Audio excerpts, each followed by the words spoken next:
Fala, galerinha abençoada, sejam muito bem-vindos para mais um episódio especial de Páscoa para vocês. E hoje eu tenho aqui novamente o meu amigo, pastor, teólogo Diogo Rossi. Seja muito bem-vindo, pastor. Obrigado, Samuel. É um prazer retornar a esse programa que você faz com excelência e que tem um alcance tão cirúrgico, né? No tocante às pessoas interessadas no produto que é oferecido aqui. É um prazer estar aqui cooperando uma vez mais para a edificação de tantos quantos irão nos ver e nos ouvir. Obrigado mesmo, pastor. E a gente gosta de fazer esses episódios especiais dessas datas comemorativas e já trazendo aqui um feedback. O nosso episódio especial de Natal foi um sucesso, pastor. Até hoje é o episódio que mais teve alcance. O pessoal gostou demais e a gente não podia deixar de vir aqui falar sobre o que a gente acredita, sobre os princípios. Verdade. E para a gente começar, o objetivo principal desse programa é falar de empreendedorismo e propósito.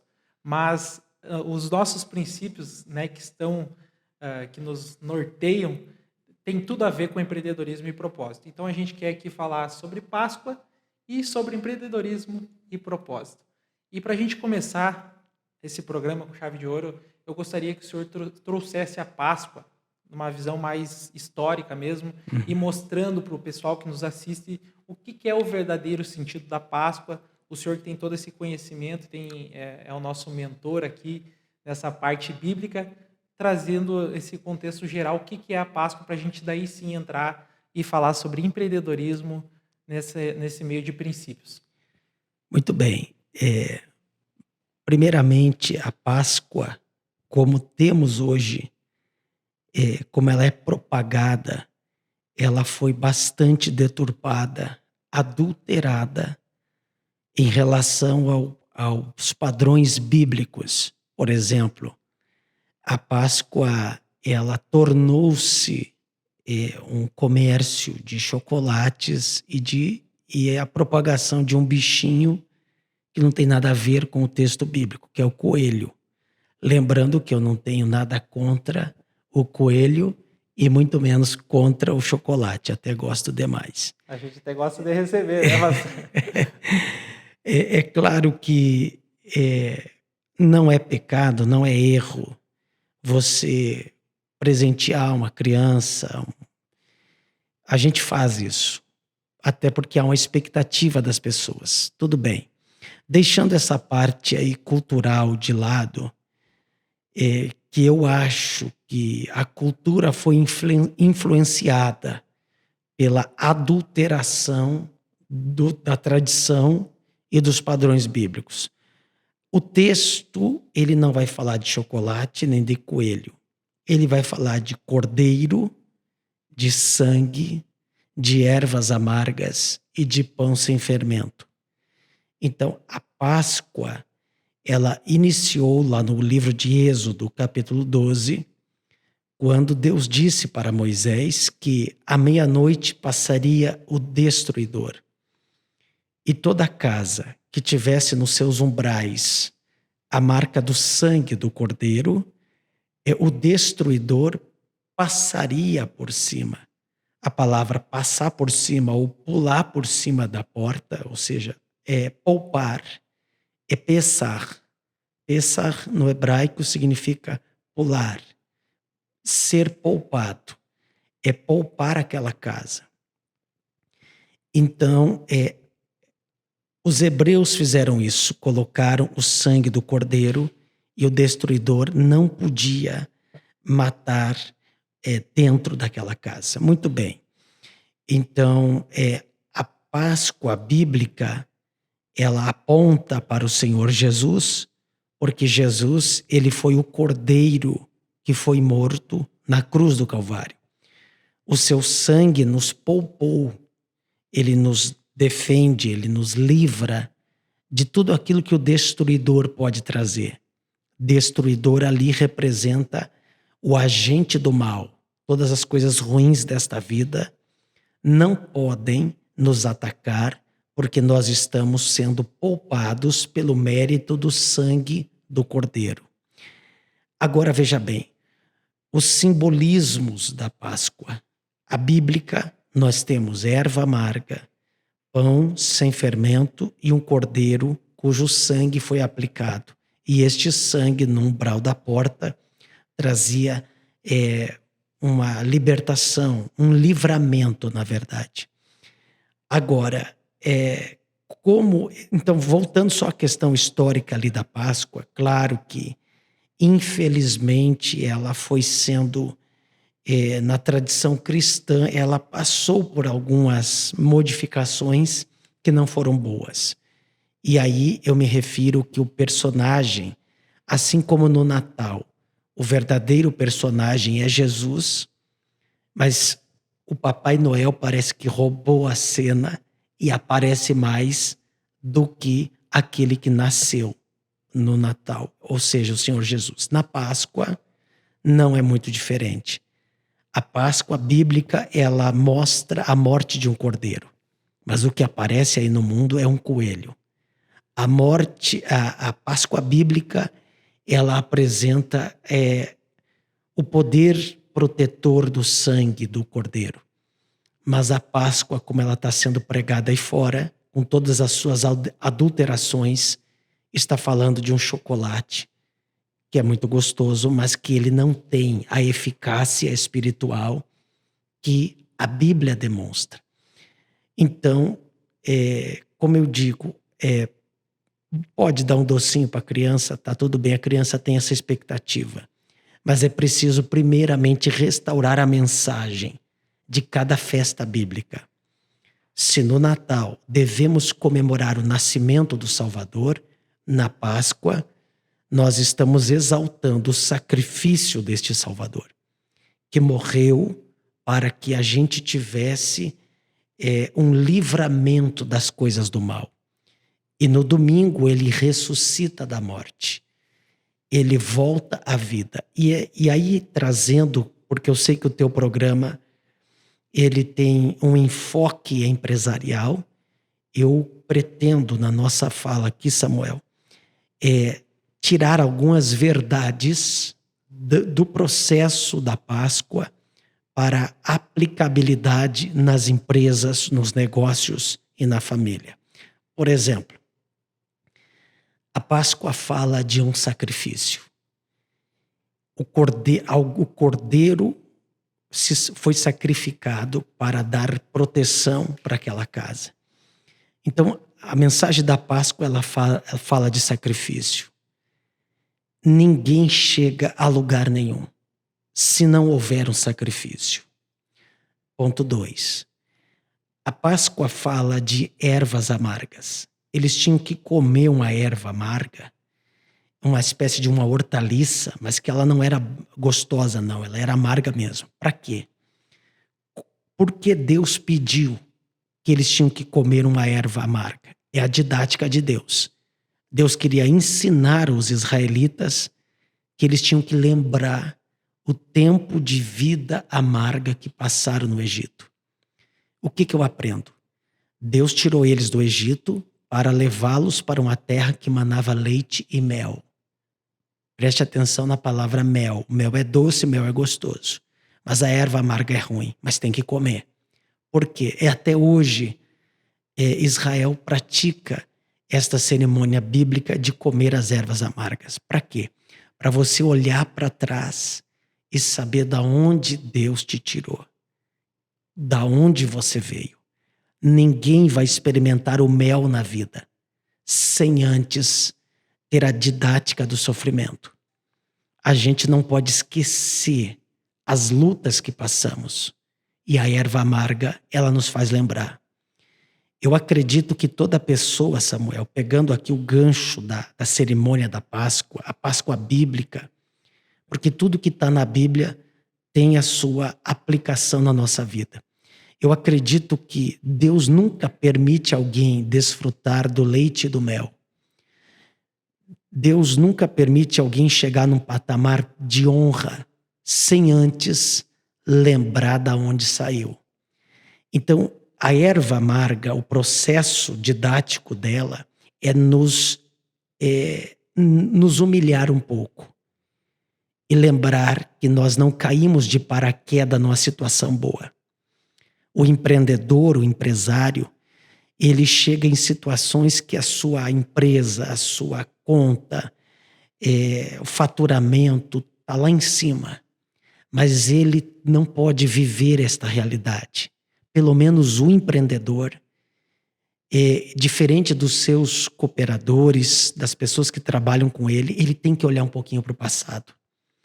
E ele tem que pensar um pouquinho. Peraí, eu não caí de paraquedas nessa situação. Eu tenho uma história para o passado. E Deus muitas vezes nos faz olhar para o passado. O passado, ele muito nos ensina. Eu sei que uma pessoa não pode viver de passado, mas ela tem que lembrar. E por isso que quem se chega a Deus não passa a ter amnésia. Que coisa boa, né?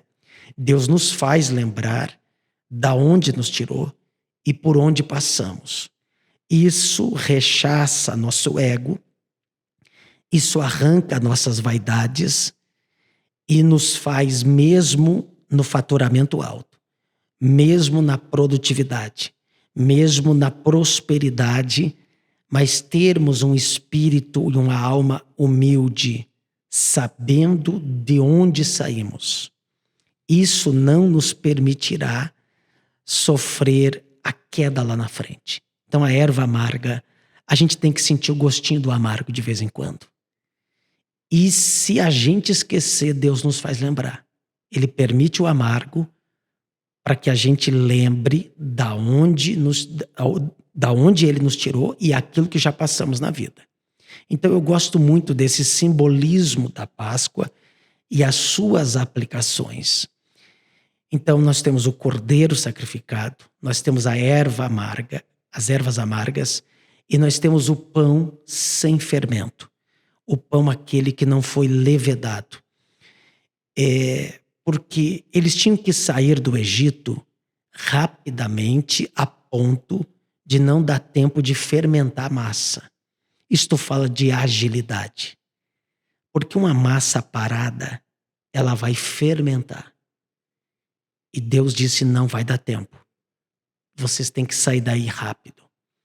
Então, o pão sem fermento, ele fala disso. De agilidade, rapidez, que a gente precisa ser dinâmico, a gente precisa ser ativos e não passivos. A gente precisa ser protagonistas na vida. Alguém tem que correr, alguém tem que caminhar, alguém tem que pegar a massa e levar junto porque não vai dar tempo de fermentar. Porque se nós pararmos, se nós formos muito inertes, se formos lentos, a massa vai criar fermento. A massa vai levedar. Então isso é perigoso. São os símbolos e as ilustrações que a palavra de Deus nos dá e aplica-se muito bem na nossa vida. É a rapidez e outra. O levedar da massa, ela incha, ela aumenta o seu tamanho.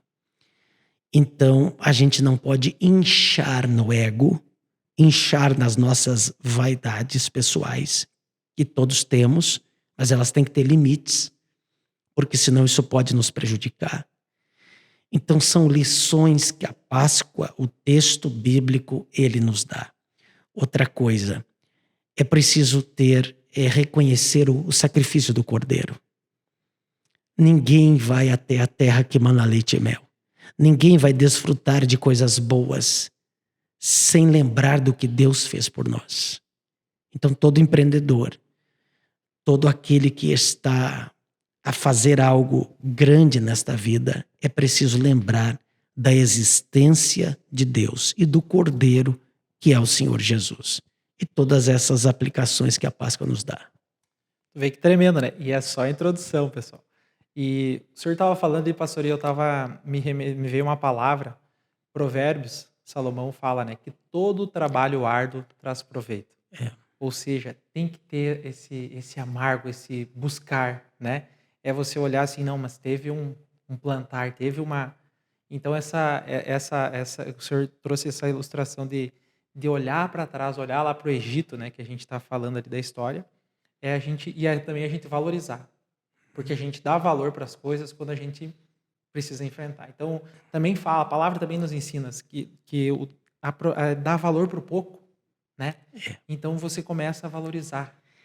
Porque a gente só valoriza quando a gente não tem, quando a gente passou pelo amargo, a gente quando tiver o mel, a gente vai dar um valor diferente. Eu acho interessante, Samuel, e eu e você falávamos nos bastidores o quanto a palavra de Deus, ela que é o mapa de todo ser humano. Mas se você olhar para as passagens que estamos abordando, ali na Bíblia nós temos o Egito, nós temos o deserto e nós temos Canaã, a terra de Israel. No Egito eles estavam escravos. No deserto eles dependeram de milagres, eles dependeram do sobrenatural. O Egito ele não te prospera, o Egito ele te mantém escravo, mas ele te dá água, ele te dá panelas de carne, tudo isso vai dizer a Bíblia, pepino, cebola, alho, tudo tem no Egito. Então sair do Egito, esse é o processo da Páscoa, é a libertação do Egito. Sair do Egito é enfrentar um deserto. E no deserto, o empreendedor ele tem que ver a água brotar da rocha. É o maná que cai do céu. No deserto, a gente depende de fatores quase sobrenaturais. No deserto é dependência divina. Agora, no Egito, tu dependia de Faraó. Mas tu era escravo, mas tu ficava garantido que teria água, que teria comida. Inclusive, alguns israelitas, ao saírem do Egito e confrontarem com o deserto, alguns entraram em parafuso e começaram a dizer, é melhor voltar no Egito do que morrer nesse deserto. Tem gente que no processo da saída, de sair do casulo, de se libertar das amarras do Egito, ele acha que vai morrer no deserto. Mas o deserto é desafio. E todo empreendedor, ele tem que ter enfrentar o seu deserto. É o seu desafio. E crer no sobrenatural. Porque ali no deserto, eles não tinham shopping, não tinham supermercado, eles dependiam de Deus, dependiam da sua crença, dependiam do seu foco, dependiam da sua fé, dos seus propósitos, das suas promessas. E nada disso falhou. Então todo empreendedor, ele vai passar por esse processo de deserto. E no processo do deserto, ele está se despindo do Egito que ainda está nele. Ninguém chega até a Terra Santa. Ninguém chega até Canaã com marcas do Egito ainda. Então, o deserto, tu cria uma identidade própria. No deserto, tu cria a tua história de vida. Por isso que eu sempre digo, pastor, que a crise revela a nossa identidade. E não é todo empreendedor que vence uma crise. E a crise é o deserto, vamos falar em deserto aqui, é a nossa escola de preparação. Exato. É o que antecede o mel. É o deserto. Só que tem muitos que vão chegar na crise e vão olhar para o passado, eles não vão olhar para o passado lá depois quando estou com mel assim para valorizar. Pode ver. Ele vai olhar para o passado, ai, que saudade que eu tinha do pepino, da cebola. Quando você está lá e você está passando pelo deserto, que muitas vezes é a preparação. É o que antecede, é o que está te dando um pontapé. Vai, reage, cara. Vamos lá que tu vai conseguir. Ele está olhando e dizendo, mas como era bom quando eu tinha aquele garantido lá. Aquele salário fixo. Aquele salário fixo. Pelo menos eu era estável. É. Então, e ele não está entendendo que ali é a preparação.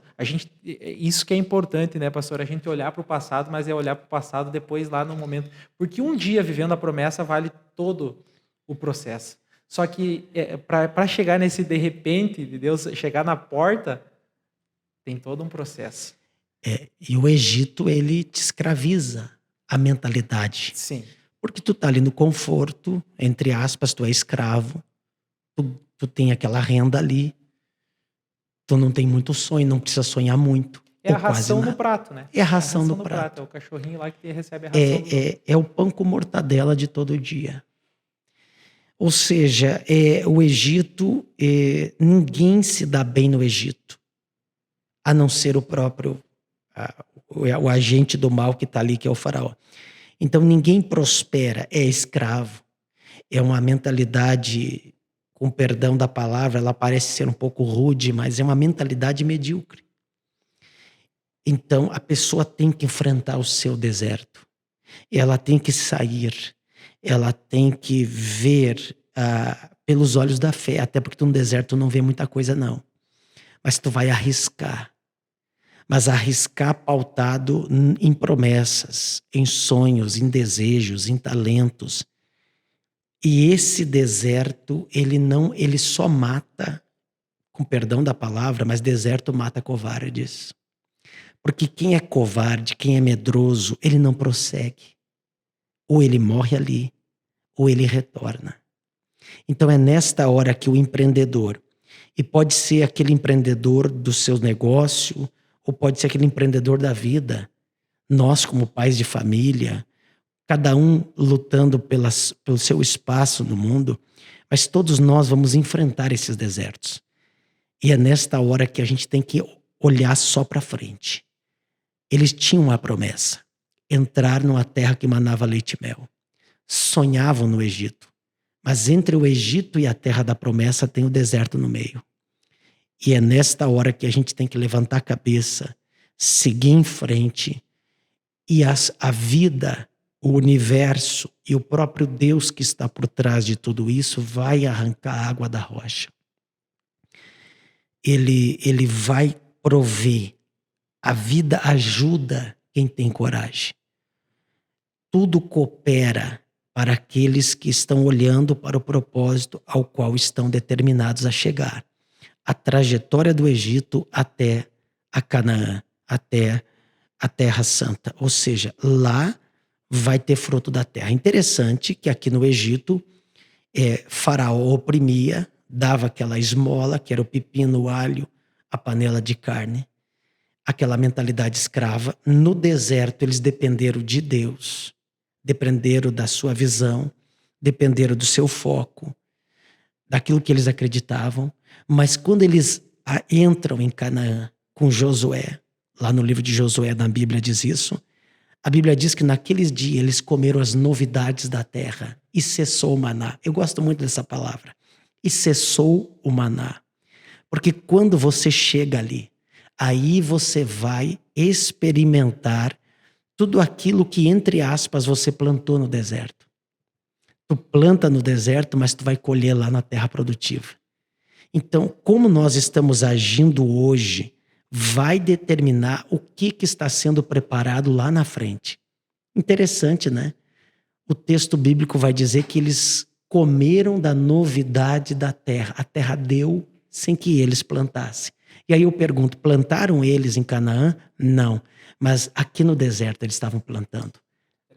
Tremendo. E eles estavam plantando na mentalidade, no seu coração.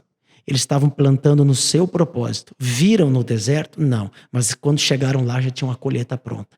E aí que está o problema. Tem gente que olha para o que você está colhendo lá na frente e eles te chamam de sortudo. Eles te chamam de privilegiado. Mas olha lá, o Samuel, o fulano, o Beltrano, olha o que ele está colhendo. Mas ninguém sabe da tua trajetória. Porque as pessoas te olhar aqui do Egito e ver o que você está colhendo lá na frente, é muito fácil comentar. Mas você saiu do Egito. Você atravessou o teu deserto pessoal. E agora tu chega ali e já vai estar uma colheita te esperando. E eu acho lindo esta trajetória que a palavra de Deus nos apresenta. Isso acontece com o empreendedor, com o pai de família, em qualquer área da nossa vida. Esta trajetória, ou tu enfrenta, ou tem coragem para sair do Egito, coragem para enfrentar o deserto, para depois você colher as novidades da terra de Canaã. Isso é uma simbologia tremenda. Que tremendo, pastor. Por isso que a gente vê que tudo a gente pode extrair uma lição divina na Bíblia. E olha só que tremendo, eu estava aqui pensando como é assim na vida do empreendedor no momento de crise. Porque tu tá ali no deserto, tu tá vendo só pela fé. Tu tá vencendo um leão por dia. Porque tu tá dependendo da fé, porque tu olha pro recurso humano, não tem como, mas aí Deus abre uma porta. E é do corajoso. O corajoso ele precisa ir lá e enfrentar. Porque no meio daquele deserto ali não é fácil. Mas tu precisa vencer. E daí Deus vai dando recurso, vai dando recurso. E para quando você chega lá na terra prometida, como tu disse, já está tudo preparado. Mas você plantou lá no deserto, você plantou em trabalho, você plantou em fé. No deserto não tem um momento que você mais exerça a fé do que no deserto. Eu, Não tem um lugar que você vai usar, ver se você realmente é alguém de fé, como no deserto. Porque em tudo que você for fazer, você depende da fé. eu costumo entender, Samuel, que Deus não honra covardes. Deus não honra desanimados.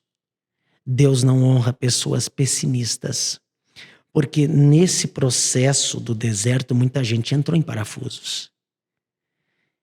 Há um episódio na Bíblia que os espias que até foram visitar em Canaã, isso significa dizer que até lá em Canaã também tem gigante lá, mas tem novidade da terra. Tem fruto, tem colheita, mas tem os seus probleminhas que lá na frente você vai enfrentar. Mas para quem já enfrentou um deserto, quando chega lá, ele vai ter coragem de vencer lá na frente também. Em todos os episódios da nossa vida, nós teremos oposições, teremos os seus desafios. Os desafios do Egito são um, mas tem que sair de lá. Os desafios do deserto são outros. E os desafios de Canaã, porque mesmo o empresário que está bem, que está faturando, que está num patamar elevado, ele também tem os seus gigantes lá na terra. Agora, olha a história de Caleb. Caleb era um dentre os 12, ele mais Josué, que foram enviados por Moisés até a terra de Canaã para espiar a terra, ver como ela era.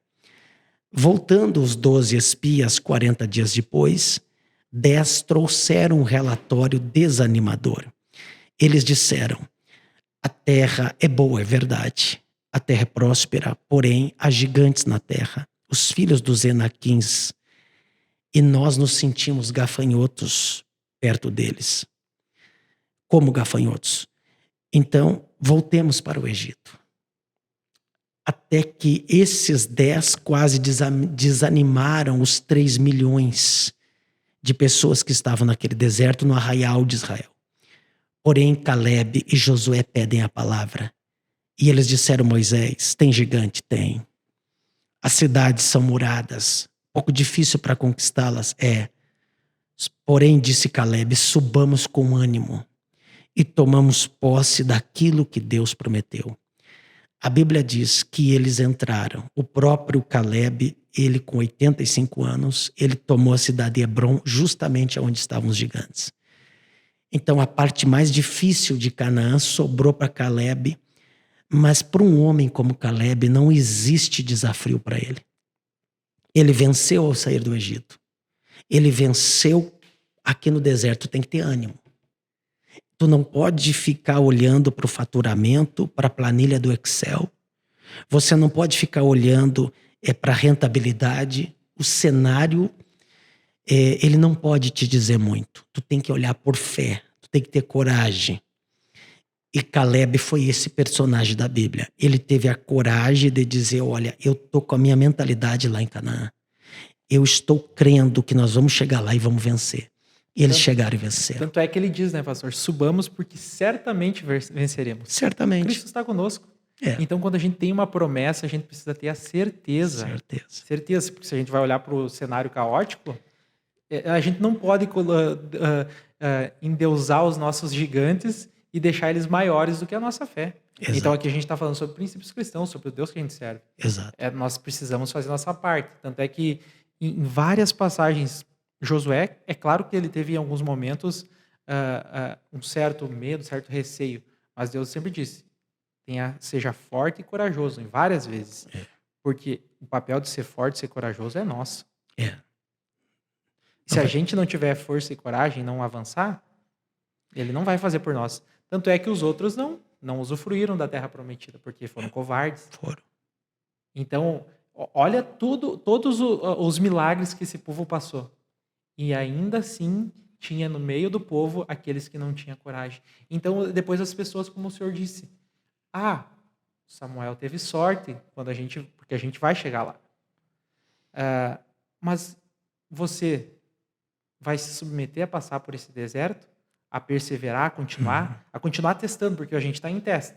É. Vai continuar testando ali, vai continuar batendo, batendo, batendo até acontecer, porque a gente tem a certeza que vamos conseguir. Mas você vai, porque é naquele momento de teste, é de você vencer aquelas batalhas que você vai chegar lá. Mas cabe a nós ser forte e corajoso. O mundo, não só dos negócios, do empreendedorismo, do business, esse mundo assim que a gente vê lá, que é das pessoas que a gente se espelha, mas assim, seja na família, seja de sucesso em qualquer área da vida, é para os corajosos. É, Não é para os covardes. exatamente. Volto a dizer, Deus não honra pessoas desanimadas, pessimistas e covardes, porque a fé, ela está atrelada à coragem. Então, se eu tenho fé, eu tenho que ter coragem. E há momentos, e eu olho para essa trajetória de sair do Egito, que isto é Páscoa, de sair do Egito, chegou um momento que Moisés estava na beira do Mar Vermelho, quando Deus diz para ele, vai por Pinhairote, Migdol e Baal-Zefon. Deus coloca Moisés em uma situação de beco sem saída, porque ele está diante do mar. E havia um acesso a oeste que dava direto na terra de Canaã, mas teriam que passar pelos filisteus. Posto, a Bíblia diz que era mais perto, inclusive. Porque Deus não mandou eles por essa estrada já pavimentada naquela época, já aberta. Porque eles poderiam ser pegos por Faraó, problema número 1. Eles, chegando na terra, eles iam dar de cara com a nação ou a tribo mais bem armada, que eram os filisteus. Problema número 2. Então, nem sempre Deus vai nos levar pelos caminhos mais fáceis da vida. Porque isso não desenvolve guerreiro, não desenvolve gente com pedigree, gente que tem... exatamente. Então, é nesse momento que Deus te leva por caminhos. E Moisés disse, agora, eu estou diante do Mar Vermelho. Deus disse, eu acho que é até um pouco irônico isso, Deus disse para Moisés, o que tu tem na tua mão, Moisés? Eu tenho um cajado. E Deus diz, levanta ele. Então, tem que ter coragem para tu chegar diante do teu desafio, diante do teu problema. O mar era um problema, 19 quilômetros de água separavam a banda de cá da banda de lá. Então, quando Moisés levanta o cajado, o mar se abre. Agora, veja bem, aquele cajado representa o talento, ele representa a persona, a personalidade nossa. Eu acredito que as vitórias que Deus vai nos dar na vida é usando coisas que já estão conosco. Tu não precisa de uma ferramenta alheia. Usa o cajado que Deus já te deu. Usa o teu talento, usa a tua vocação, porque cada um é vocacionado para alguma coisa nessa terra. Então, usa o teu cajado. Os teus problemas vão reconhecer o teu brilho, a tua vocação, e o Mar Vermelho vai respeitar. O Mar Vermelho vai se abrir diante de pessoas corajosas. Porque tem que ter coragem para levantar um pedaço de pau daqueles, para levantar um cajado daqueles, diante de 19 quilômetros de água. Mais de 100 metros de profundidade, aquele mar. Então tem que ter coragem. Mas o Mar Vermelho vai se abrir diante de pessoas corajosas. Interessante que quando Moisés está ali, ele está orando e Deus disse para ele, por que clamas a mim? Diga ao povo que marche. Interessante porque a Bíblia inteira Deus recomenda que orar a ele, falar com ele, ter intimidade com ele, pedir coisas a ele, é lícito, é bom e ele dá. Mas há situações que nós temos que correr. E ali Deus disse para Moisés, Moisés, agora não é hora de orar, agora é hora de você caminhar. Então eu percebo nessa trajetória do Egito até Canaã grandes lições para a nossa vida. Eu não posso ficar só no campo da promessa, eu não posso ficar só no campo dos sonhos, eu tenho que pernear. Eu tenho que caminhar, eu tenho que suar. E eu e você falávamos nos bastidores sobre um empresário que é muito trabalhador. Então precisa ter trabalho, precisa ter o esforço humano, mas com respaldo divino. Então são componentes, ninguém chega no sucesso por acaso. Ninguém chega lá por vias estranhas. Não, as pessoas que chegam lá, elas sacrificaram o cordeiro. Elas derramaram sangue quase. Elas saíram com pressa, tem que ser ágil, não dá para esperar fermentar a massa. A pessoa tem que ter a erva amarga, aquele gostinho amargo na boca, embora tu possa comer picanha lá na frente, mas tu não possa esquecer da erva amarga, esquecer da onde tu saiu.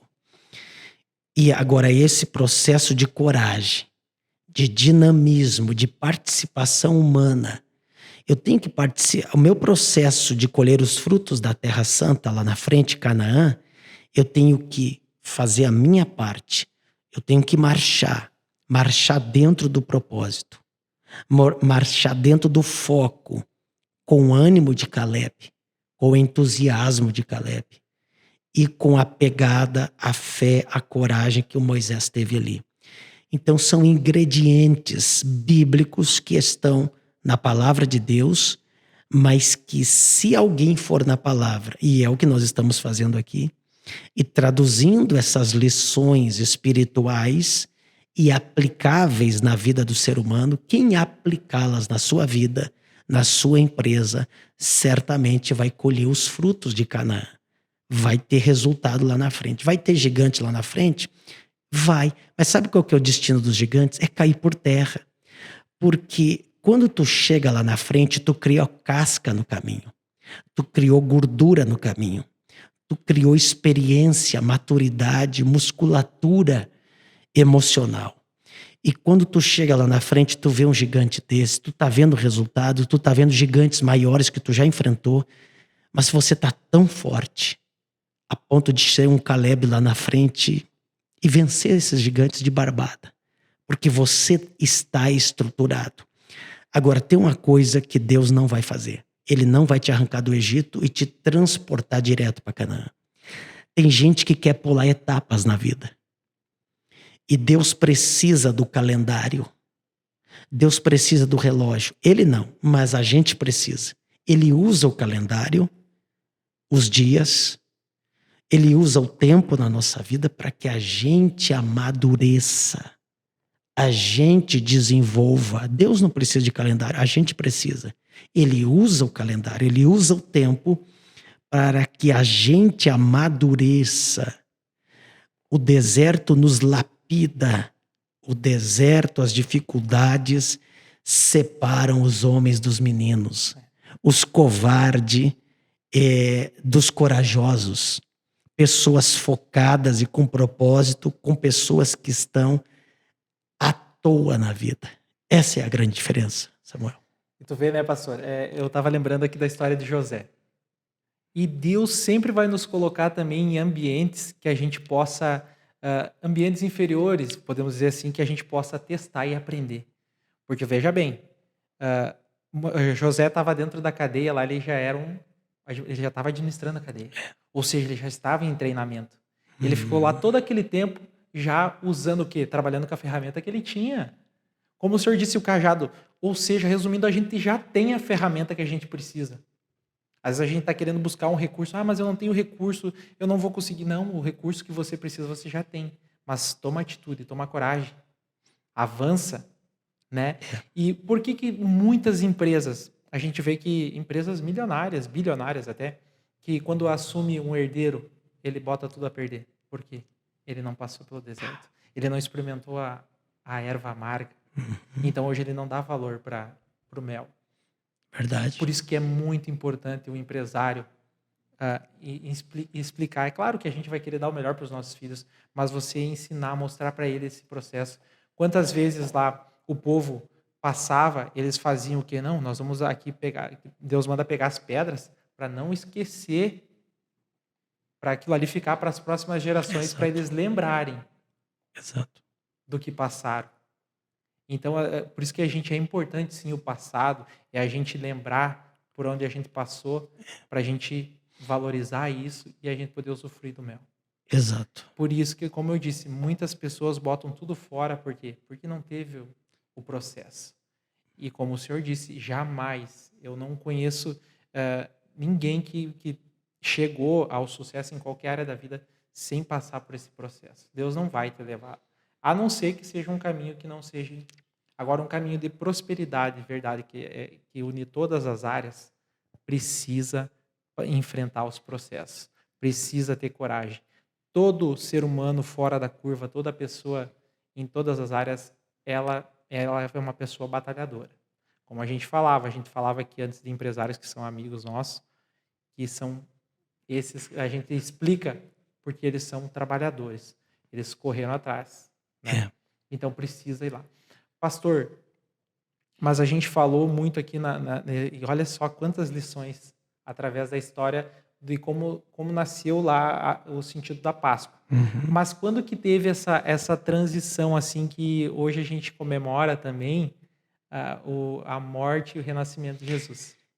Eu acho muito lindo, e voltando aqui para a questão da Páscoa, porque a Bíblia é um universo muito incrível, lindo, e eu já ia falar em Davi e os processos que ele passou, mas vamos voltar aqui para Jesus, que também é lindo demais. Mas depois vamos falar de Davi também. Tem algo de Davi ali que é impressionante. Mas eu acho interessante que o próprio Cordeiro da Páscoa, que é Jesus, ele nos ensina muito. Porque se tu pegar a vida de Jesus, a trajetória dele desde o Antigo Testamento, eu sei que o nosso ouvinte pode pensar, como assim Jesus no Antigo Testamento? Ele está em símbolos, em tipos no Antigo Testamento. No Novo, ele tomou, o Verbo se fez carne. Ou seja, o Filho de Deus veio a este mundo através do ventre de uma mulher, se fez carne e esteve conosco. Está hoje em espírito. Agora veja bem, no passado, Jesus era o cordeiro que foi sacrificado. Sacrificado, derramou seu sangue. Agora veja que Jesus morreu na Páscoa, né, 14 do mês de Nissan. Jesus lá na frente foi morrer na cruz, exatamente no dia que o cordeiro está sendo sacrificado, a 500 metros da onde ele foi morto. Porque havia um ritual judaico do sacrifício do cordeiro. E Jesus está morrendo ali no Calvário, a poucos metros da onde o cordeiro, que sempre representou ele no passado, está vendo uma transição. Esse Jesus morreu, foi para a cova, foi para a sepultura, e ele ficou lá dentro? Não. A sepultura não pode reter alguém que tem propósitos. E todo empreendedor, ele vai ter que sair das suas covas, porque você vai ser sacrificado, você vai ser esbofeteado, como Jesus foi. Você muitas vezes vai ter que ter uma coroa, a sua coroa de espinhos. E Jesus disse, quem quiser vir até após mim, tome a sua cruz. Então perceba e me siga. Jesus está dizendo assim, eu carreguei uma cruz, vocês vão carregar também a de vocês. Então perceba que há situações na vida que nós vamos ter que carregar. Há problemas que vão nos acompanhar ao longo da vida e nós não vamos ter uma solução completa para eles. E tem que carregar. Ah, mas eu tenho um problema.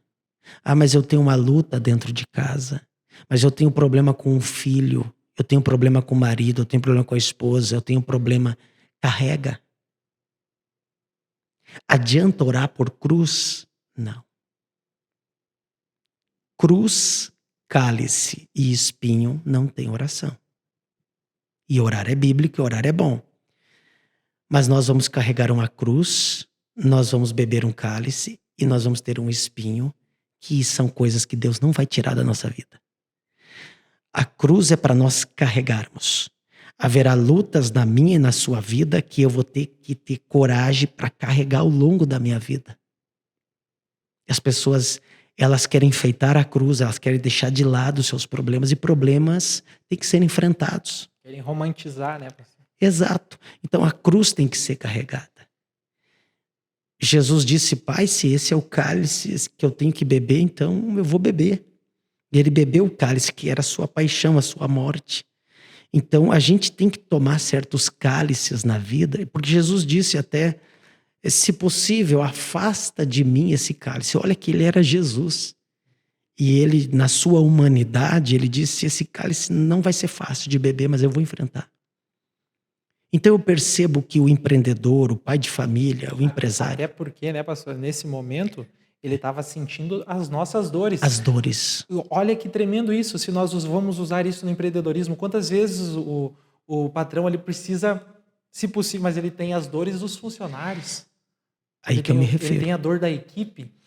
Exato. Ou seja, ele vai ter que beber esse cálice, ele vai ter que pagar os impostos, ele vai ter que pagar os direitos trabalhistas, ele pode até ser lesado em algum momento, ele pode até ser prejudicado, mas são cálices que a vida nos dá e você vai ter que engolir.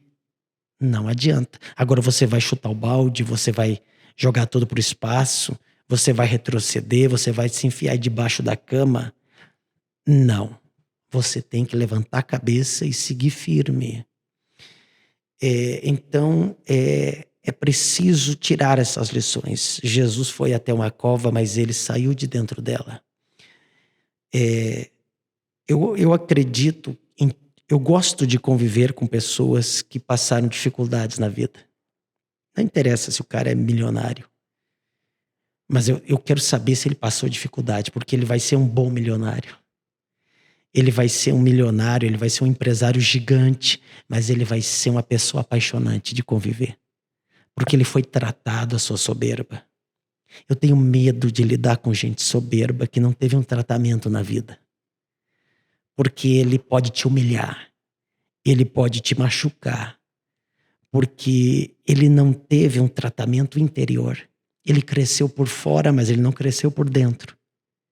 Então são pessoas difíceis de conviver. Agora, e é esse processo que Deus quer trabalhar primeiro. Ele quer trabalhar dentro do ser humano. Então, uma pessoa que acumula grandes riquezas, grandes honras, grandes holofotes na sua vida, mas não tiveram um amadurecimento interior, elas são pessoas que a gente foge de conviver com elas. Elas são insuportáveis. Por isso que está no terceiro, com todo respeito, pelo amor de Deus, mas por isso que às vezes está no terceiro, está no quarto casamento, porque não tem mulher que aguente dele. Por isso que os filhos, um está num canto, o outro está lá no outro país, o outro está fazendo porque não quer conviver. E o funcionário aguenta porque recebe dinheiro. O funcionário suporta esse patrão chato, insuportável, porque depende do trabalho para sustentar a sua família. Então tem muita gente insuportável no mercado. Seres humanos monstruosos. Mas a casa pode ruir. Porque eles não vão, eles são milionários falidos. Ricos, mas na falência espiritual, na falência moral, na falência de amizade, na falência familiar. E é esta riqueza que eu não desejo para os meus amigos. O que eu desejo é a prosperidade para eles. E por isso que agora o senhor falando aqui, vamos voltar ao deserto. Quando Moisés até afronta, né, que Moisés era um cara corajoso, porque ele falava a Deus face a face, a Bíblia diz, e ele disse para Deus, que Deus assim se cansou desse tipo de gente que falta de coragem, de reclamação, murmuração, né? E ele disse: bom, pega esse teu povo aí, Moisés, eu larguei de mão. E Moisés disse: não, Senhor, risca meu nome do livro da vida, então. Olha a figura de Moisés, sentia dores dos outros. E Deus se agradava disso, porque é o que Deus nos ensina. E Deus disse: tá bom. Depois dele insistir, ele disse: então eu vou mandar um anjo, vou mandar o recurso. E aqui a gente vamos falar sobre recursos financeiros, E daí ele disse: para que não falte nada para vocês. Moisés disse: não. Acho que o senhor não entendeu. Risca meu nome da vida. Se a tua presença não for conosco, eu não irei. E daí Deus responde e diz: eu irei contigo para que tu tenha paz. Ou seja, a gente só tem a verdadeira paz. Nós só somos completos se nós tiver a presença de Cristo. Exato. Então você pode ter o recurso que for, você pode ser rico, riqueza, vamos falar financeiramente, mas tu pode ter tua casa em ruínas, você pode ser um cara infeliz, que você veste uma capa que não é tua, que tu Uhum. sai todo dia de casa e você não é feliz. Por quê? Porque a verdadeira paz é só com Deus, Exato. é só com Cristo. E trazendo também, pastor,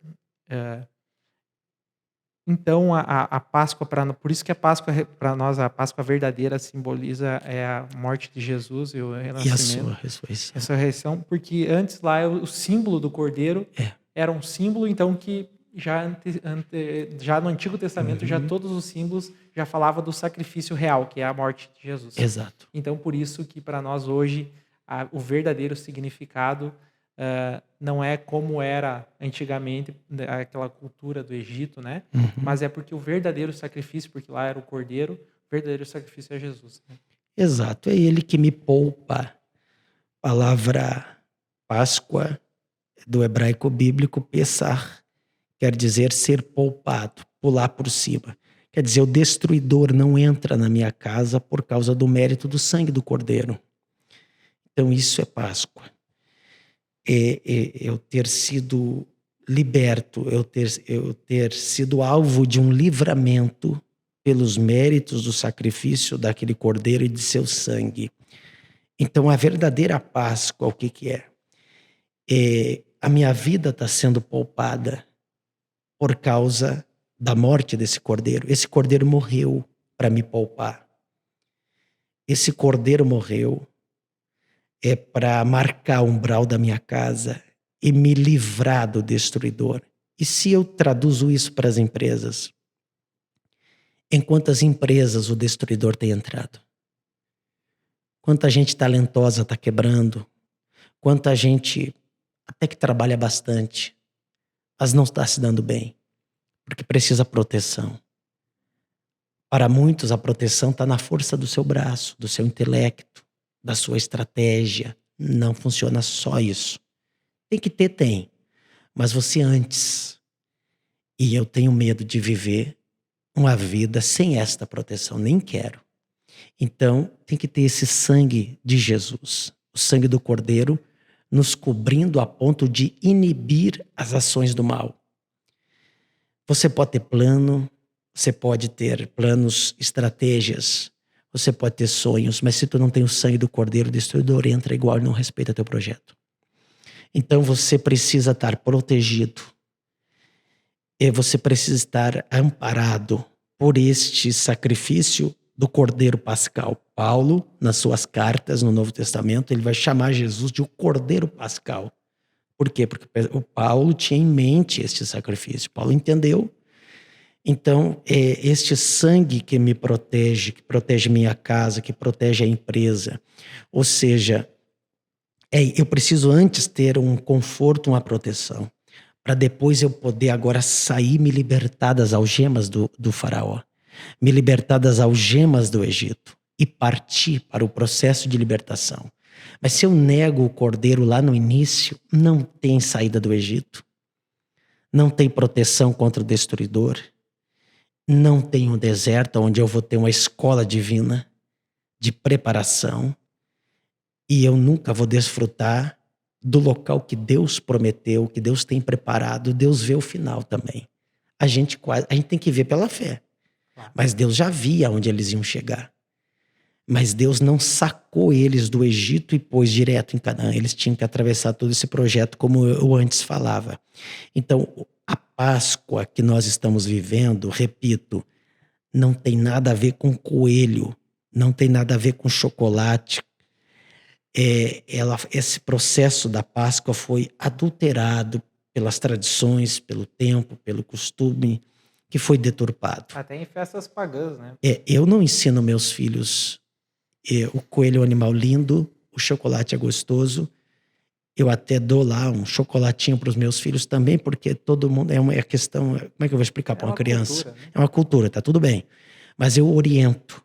E nas igrejas, na igreja onde a gente é pastor, as crianças são ensinadas a honrar o Cordeiro, As crianças estão entendendo. Olha, eu posso ganhar um chocolatezinho, mas a mensagem da Páscoa é erva amarga e é um sacrifício. Alguém se sacrificou para que eu estivesse aqui. Eu vejo Jesus como um grande empreendedor também. Se nós olharmos, ele construiu tudo, né? Mas ele é alguém que saiu do trono, veio aqui, passou o que tinha para passar, foi até a morte, saiu da cova e voltou para a glória. É esse ciclo, às vezes, o empreendedor ele passa também. Ele tem que encarar os seus momentos até de descer um pouquinho do seu pedestal e enfrentar uma jornada de superação, né? Enfrentar uma jornada de conquistas que, para chegar lá, nos resultados, é uma trajetória dura, mas isso dá um gosto. A Bíblia diz em Isaías 53 que Jesus, ou seja, profetizando acerca do Messias, o Senhor Jesus, está escrito que ele veria o trabalho da sua alma e ficaria satisfeito. Existe uma coisa que move a gente, é realização, é a satisfação. Esses dias eu conversava com outra pessoa sobre um determinado empresário. E ele me disse, aquele lá tá rico demais. Eu disse, mas não é dinheiro que move ele, não. Não é dinheiro, não. É a honra de poder crescer um pouco mais. Da empresa dele estar em patamares maiores. Esse homem é movido por isso. Porque dinheiro ele já tem.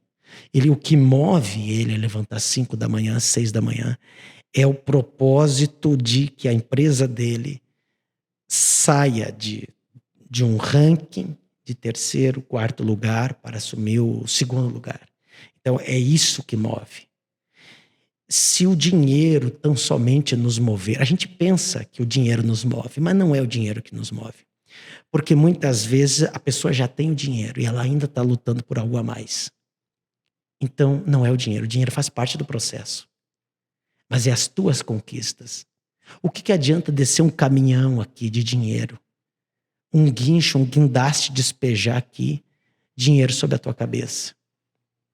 Tu ia ficar em casa dormindo até meio-dia? Não. Tu mesmo assim ia deixar aquela pilha de dinheiro lá e tu ia correr atrás da tua conquista. Qual foi a realização disso? É o sabor de você ter chegado lá. Eu acho que esse é o prêmio. O prêmio é você ter passado uma vida e dizer, eu não sou incompetente. Eu mostrei meus talentos, eu conquistei com o meu trabalho. Aí, claro, tem a fé, tem a dependência divina, tem a tua crença, tem a tua vontade, tem o teu suor, tem o teu trabalho. Mas tu chegar lá e poder experimentar e olhar um pouquinho para trás na tua vida, fazer uma análise retrospectiva e ter essa realização, eu acho que é isso que nos satisfaz. Até porque a gente falou da outra vez, prosperidade é um filme. É tu ver esse filme da tua vida e tu dizer, e tu vê, né?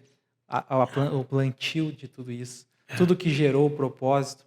E daí tu pode dizer, Samuca, mas e como tu me explica daquele empresário que tem o sucesso financeiro e ele não passa o sangue, do sangue do cordeiro na empresa dele, não sei. Como está a família dele? O destruidor está entrando. O destruidor está entrando. Às vezes tu não sabe, ele não dorme à noite. A filha dele vê vultos, vê... Quantos empresários que eu conheço que ligou para mim, Samuca, meu Deus, me ajuda aqui, ora pela minha filha, não consegue dormir. Tem tudo. Mas ao mesmo tempo não tem a paz, que é só com o sangue. E quantos que talvez estão no pináculo, mas não é a escada. Então, tem tudo isso, né, pastor? Veja bem, Samuel, o que estava no umbral da porta, voltando aqui ao assunto da Páscoa, Êxodo capítulo 12, o que estava nos umbrais das portas não era uma nota de R$100, não era uma nota de 50 euros, de 20 dólares ou muito mais do que isso, uma barra de ouro, não era um cartão de crédito, era o sangue do Cordeiro. Então essa pessoa que até conquista determinadas coisas na vida, prestígio, dinheiro, fama, mas o destruidor continua a entrar. E tem gente que ela é tão vaidosa que eu ainda tenho dinheiro, eu não tenho mais casamento, o camarada, né? Ele pensa, meu casamento já era. Meus filhos já perdi. Perdi no sentido de não ter mais controle, de não me realizarem. Respeito. Respeito e uma série de coisas, mas eu ainda tenho dinheiro. Então o camarada fica seguro nisso. Mas chega um ponto da vida dele que ele vai ver que aquilo não adiantou de nada. E aí o sábio Salomão, que teve tudo, a ponto dele dizer tudo que eu desejei, eu não neguei aos meus olhos tudo aquilo que foi desejado. Construiu, plantou jardins, e papapá, teve servos e servas, empregados e empregadas. Mas ele disse tudo era vaidade e aflição de espírito. Conquistar é bonito, galgar posições, ter êxito, mas equilibradamente. O que inibe as ações do destruidor é a marca do sangue do cordeiro pascal. Não, é uma barra de chocolate que estava no umbral da porta. Mas é o sangue do cordeiro. Então, a minha palavra para todo empreendedor que está nos assistindo, independente da área que você empreenda, aplica o sangue de Jesus sobre a tua vida, sobre a tua empresa, sobre os teus projetos. Claro, isso é tudo no âmbito espiritual, sim, é eficaz. Claro, agora continua trabalhando, continua correndo atrás, continua se esforçando, mas esta pessoa, ela vai experimentar um equilíbrio. Porque não adianta eu ser um empreendedor bem-sucedido na empresa e um mendigo dentro de casa. Não adianta eu ser aprovado pela mídia, eu ser aprovado pelas páginas glamourosas das revistas, dos jornais, pelos olhares de admiração das pessoas, mas quando eu chego em casa, eu sou desprezado pelo olhar da minha esposa e dos meus filhos. Então, quer dizer, rico fora, pobre dentro. Então, isso para mim não é prosperidade. Então, o que a Bíblia... Não tem nenhum problema em a pessoa ter coisas. Daniel foi primeiro-ministro na Babilônia. José foi o governador da maior dinastia do mundo daquela época. Abraão era um homem rico. Jacó era um homem rico. Agora... Todos os heróis da fé foram poderosos. Exatamente. Eu costumo dizer na igreja onde pastoreio, eu nunca vi alguém se aproximar de Jesus e piorar de vida, Samuel. Eu nunca vi, Samuel. Eu não estou aqui brincando com as pessoas que estão nos vendo e ouvindo. Eu estou falando de algo que em 20 e tantos anos de ministério pastoral, eu não vi ninguém se aproximar de Jesus e piorar. A sua vida é equilibrada. Mas, já que estamos na Páscoa, por favor, aplique este sangue sobre a sua vida. É isso aí, pastor. E dando uma pinceladinha agora, porque eu quero fazer um episódio sobre Davi. Tá? Mas a gente vai falar um pouquinho aqui sobre Davi para a gente encerrar aí com chave de ouro, voltando dando aquele gancho, dando uma pincelada rapidamente, até para deixar um gostinho pro pessoal, porque a gente vai fazer um exclusivo, pastor, sobre Davi, porque Davi é uma história fantástica. Também me veio uma história que é relacionada a Davi, que é sobre a gente usar a ferramenta que a gente tem, inclusive, porque a Bíblia fala ali em Crônicas, né, de Benaia. Benaia matou leão, matou gigante, e depois ele chegou e foi guarda real. Então ele enfrentou os processos e ele usou o que para matar o gigante? Ele não tinha, ele tomou a lança do gigante, mas ele usou a ferramenta que ele tinha habilidade, que era um cajado também, que era um pedaço de pau, resumindo. Então, às vezes Deus nem nos dá uma outra ferramenta porque a gente não tem a habilidade para usar aquela ferramenta. Ele vai usar a ferramenta que a gente tem habilidade, que a gente está trabalhando com ela. É o cajado de Moisés. É o cajado de Moisés. Para todos, né? Não, acerca de Davi, eu acho lindo assim que ele viveu pelo menos 4 fases, né? A fase da casa de Jessé, seu pai. Depois ele viveu o período de Hebron. Depois ele viveu Jerusalém. Então são episódios da vida de Davi que ele precisou passar. Ele foi ungido na casa de Jessé, mais ou menos 16, 17 anos de idade. Mas ele só se tornou rei em Jerusalém aos 30 anos. Aquele óleo ficou de 13 a 14 anos na cabeça dele. Claro, entre aspas, ficou, né? Claro que no outro dia ele foi tomar banho e saiu. Mas aquela unção, ela ficou fervilhando na cabeça dele, na moleira dele, por todo esse período. Só que entre esses 13 e 14 anos, Davi, ele passou na caverna de Adulão, ele passou em Hebrom, e ele tinha unção, ele tinha sido ungido, ele tinha promessa de Deus. E por que no outro dia, após Samuel ter ungido a Davi, ele não se tornou rei? Por que ainda levou 13, 14 anos? Eu costumo dizer que Deus também não honra gente imatura.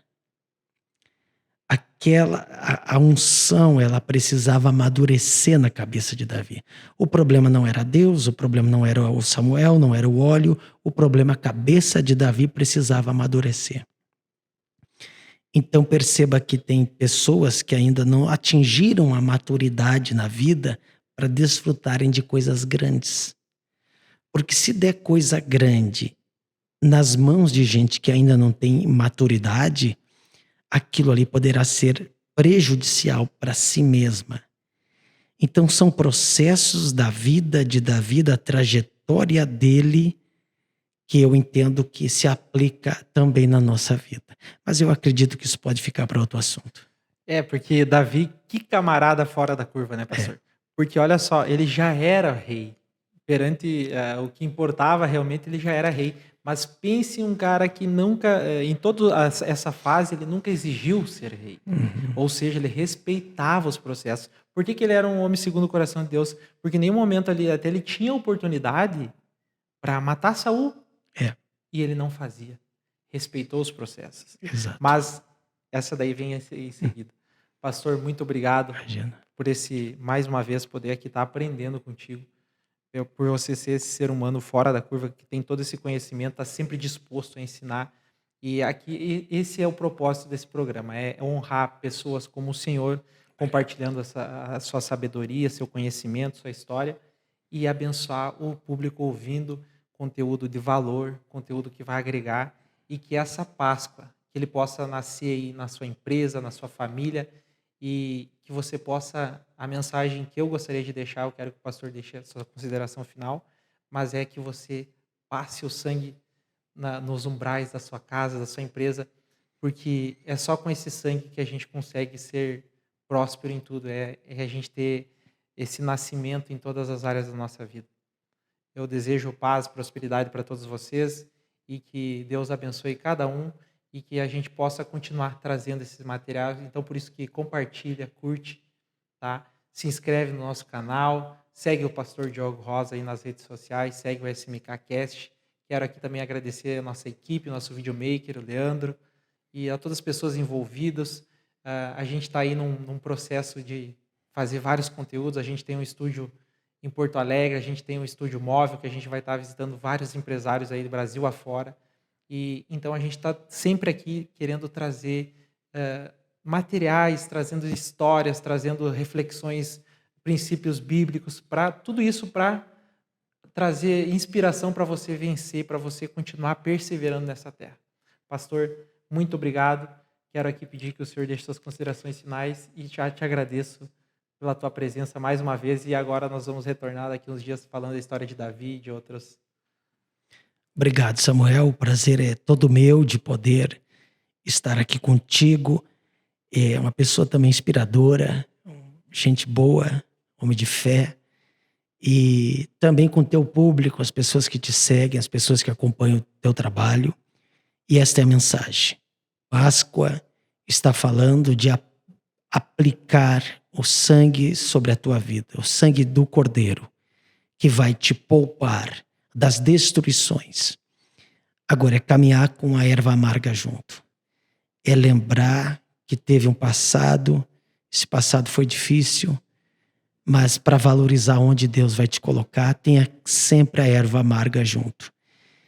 E é isso aí. Que Deus abençoe. Esse Jesus que morreu é o mesmo que ressuscitou, está vivo. E isto também é Páscoa. Ele vive, ele venceu. as suas dificuldades. Veio aqui e nos deu grandes lições, que você possa vencer a sua dificuldade, atravessar a sua sepultura e sair dela vencendo. A dele foi literal, a tua sepultura talvez seja depressão, seja um perigo de falência, seja um problema dentro de casa, mas vença essa sepultura. Isso é domingo de Páscoa, isso é ressuscitar, é vencer os seus problemas, vencer as suas lutas. Deus abençoe, feliz Páscoa a todos.